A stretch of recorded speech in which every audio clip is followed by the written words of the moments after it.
Next on Worcester News tonight, nearing 5 weeks of the government shutdown, local banks are offering to work with federal employees not being paid. Plus, one of the first recreational marijuana shops to open in the state, Cultivate Holdings, is lifting its purchasing limit during the week. Good evening and thanks for joining us. I'm Olivia Lemon.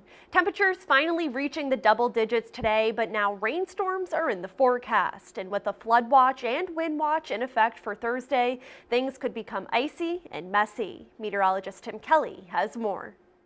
The day started at 13 degrees. We're in the 30s and still climbing, and we have a sort of a T-shaped storm. These are never good. They're full latitude storms.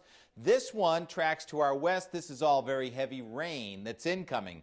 Green is rain, yellow are thunderstorms, flash flooding way off to our south.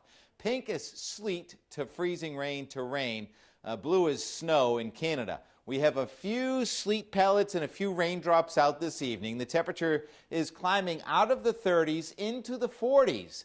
Fog is developing. The only thing worse than an icy sidewalk is a wet, icy sidewalk. Even at 45 to 50, it will still be a little icy tomorrow morning as the rain becomes heavy at times. A real wet Thursday.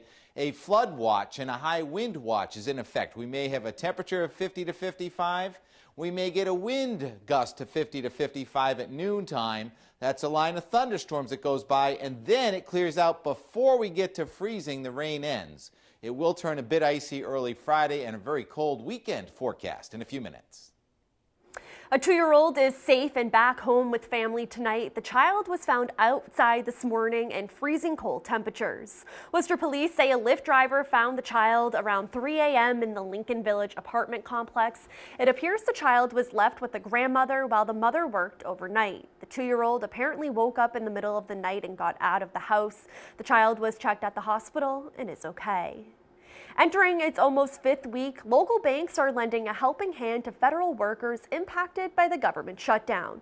Some are waiving deposit account fees, while others are helping restructure loan payments. Our Brittany Schaefer joins us now with more on the help being offered. Brittany? Olivia, federal employees will miss out on their second paycheck this Friday due to the government shutdown. It's why local banks like United Bank are waiving late fees for those affected. The government shutdown reaches day 33. Several banks in central Massachusetts are working to make finances better for federal workers. Every little bit helps, so we're there to help them through this tough time. We understand that's out of their control, so we want to work very closely with them. Federal employees are 2 days away from missing their second paycheck. United Bank and Webster 5 say they are waiving certain fees for furloughed workers. We're going to waive all deposit account fees. Additionally, if they have any kind of loans with us, whether it's a mortgage, car loan, whatever it might be, we're willing to talk with them to restructure those, lower the rates, defer the payments, whatever makes sense for that particular case. Waive any late fees. We will, if they need to skip a payment or two, then we will. And the other thing that they're going to be concerned about is the impact on their credit report, and thus we'll work closely with them from the perspective of potentially not reporting that late payment. Liberty tax locations in central Massachusetts are also offering assistance. They're providing federal employees with an immediate tax refund advance of $500 with no interest or fees. My impression is it's going to be huge. Being able to offer something like this to these workers that are so adversely affected by everything going on, it feels good to be able to do something proactive. The banks say if the shutdown continues, it could have a big impact on the local economy. The longer it drags on, the more impact it has, not only to the families, but to the communities, right? People will be spending less, and so it trickles to other businesses that we work with. But, you know, the sooner this can all be resolved, it's better for everybody. And United Bank says several federal workers have contacted them and are taking advantage of their no late fees. Live in downtown Worcester, Brittany Schaefer, Worcester News Tonight. Worcester police are warning residents of coyote sightings in the city within the last few days. They say the coyotes were seen in the Forest Grove, Indian Lake, and Brattle Street area. Mass Wildlife says coyotes are naturally afraid of people and should not be a cause for concern, although they may attack pets. They say the best way to prevent coyotes from coming near you is to keep pets on leashes, secure your garbage, and keep bird feeder areas clean. People, if they don't want them in their yard or in their neighborhood, can harass the coyotes. So if you see it in your yard, you can come out, yell, make loud noises, throw snowballs at it, do anything and really try to actively, physically chase the animal out of the yard. You're trying to reinforce that natural fear they have of people and kind of teach it that they're not welcome around there. It doesn't harm the coyote, but it removes some of the motivation for it to be around as well. Police do say if a coyote is seen in the daytime, shows no fear of humans or rabid-like behavior, or attacks a person, to call 911 right away. An 8-point proposal to help tackle trash and litter issues in Worcester is backed by city councilors at Tuesday night's council meeting. Although some voiced concerns about the cost and other aspects of the program, city manager Ed Augustus says it would be paid for with a 50-cent increase in the cost of each yellow city trash bag. Councilors hope to address cost issues before the plan rolls out later this year. The biggest change will be using clear plastic drawstring bags for recycling instead of open containers.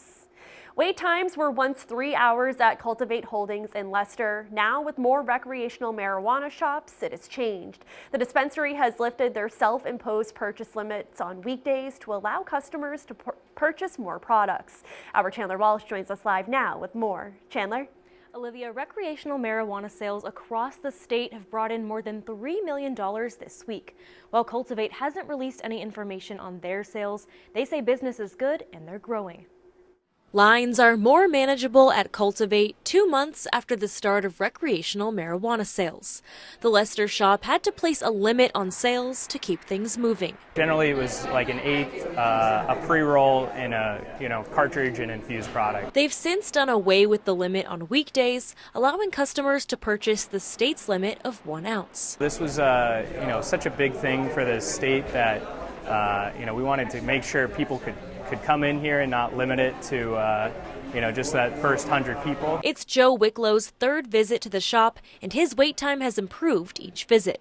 He says being able to purchase more will mean less frequent trips. People will save money as well, not having to use as much gas, wear and tear on the vehicle. But then when you start to run a little low, you come and you re-up. Cultivate has added 3 grow rooms like this one for recreational sales, and since their recreational opening, they've added 20 jobs. Just the fact that we're seeing more jobs created in town is a benefit to everybody. Town Administrator David Genero says traffic has also improved. Neighbors complained at an emergency meeting in November, but it was a different story at a follow-up meeting this month. All the neighbors who attended the meeting were very pleased with the corrections that they've made, and we have not received a complaint since. I've even gotten Christmas cards saying thank you. Cultivate may be putting a spotlight on the town.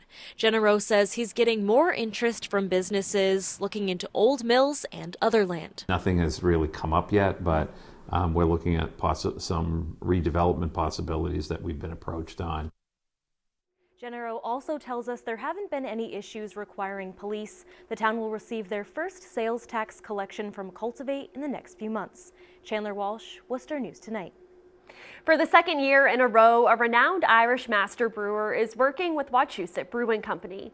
Wednesday, Fergal Murray and employees of Wachusett met at the Railers Tavern in Worcester. The collaboration beer, called Fergal's Honey Blonde, will only be on draft this year, and one of the locations serving it is the Railers Tavern. Wachusett says being able to work with someone with such amazing knowledge is amazing. Have him come over, work with our brewing team, really dial in some of the technical aspects of brewing to really help us elevate what we do on a regular basis. Wachusett is an extraordinary local beer company, and one of the best in North America, I believe, because they got the people, the resources there, the great passion, and they know what they're doing. They understand what it means to make great beer, and this is why I'm part of that partnership. And the beer is a blonde ale made with local Massachusetts malts and hops, honey, and orange peel. The Massachusetts State Lottery will move some of its operations from Springfield to Worcester. A regional office's lease in Springfield runs out at the end of May. The lottery says all 25 employees there will remain employed. 18 of them will now report to Worcester. They do still plan to maintain a presence in Springfield after they find a new space.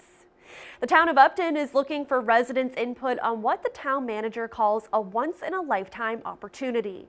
They are looking to transform the downtown area, and as our Gretchen LaRosa reports, also add businesses to the small town. Real estate in the center of Upton could become the key to a revitalization effort in the small town. A discussion about reimagining what the town center should look like is beginning. We have a really big opportunity, I would say a once-in-a-lifetime opportunity, to knit together 4 parcels in our downtown area so that we can think about what do we want in our community. Upton owns 2 plots of land in the town center, but 2 plots of privately owned land sit between them. The long-term goal is to combine all 4 and work with a developer. So the feedback so far is a lot of excitement. A lot of excitement. We get, I would say, 2 to 3 emails a day since we announced this public forum from folks in the community saying, I want to be a part of this. You know, I've only been living here for 5 years, but I'm going to be here the next 25 to 30 years, and I want to be a part of a process that's going to help shape what our town center is going to look like. During town meeting in November, the town voted to spend $50,000 to come up with a plan for the 4 plots, as well as for a new community center building. It would house a new library as well as a senior center. In addition to the proposed developments, one change could include a rotary to the 5-way intersection in the center of town. Upton residents say they want to make sure the town center maintains its New England character. Ellen Hudson has lived here for 22 years and says the town needs more activities for children. I mean, yeah, you've got a library, and you got a park, but there's nothing else. And Upton's very small, and they really should do more for the town than out of the town. Florist Kerry Neely operates her business out of her garage. She says she would support a downtown revitalization if it meant growth for her business. I would like to have storefront business. I feel like I've been here in this shop long enough to support a downtown location. Now the goal is to recreate the downtown area in the next 5 to 10 years. Most importantly, town officials say the public input is what they care about most. The meeting will be held at 7 p.m. at Upton Town Hall this evening. Gretchen LaRosa, Worcester News Tonight.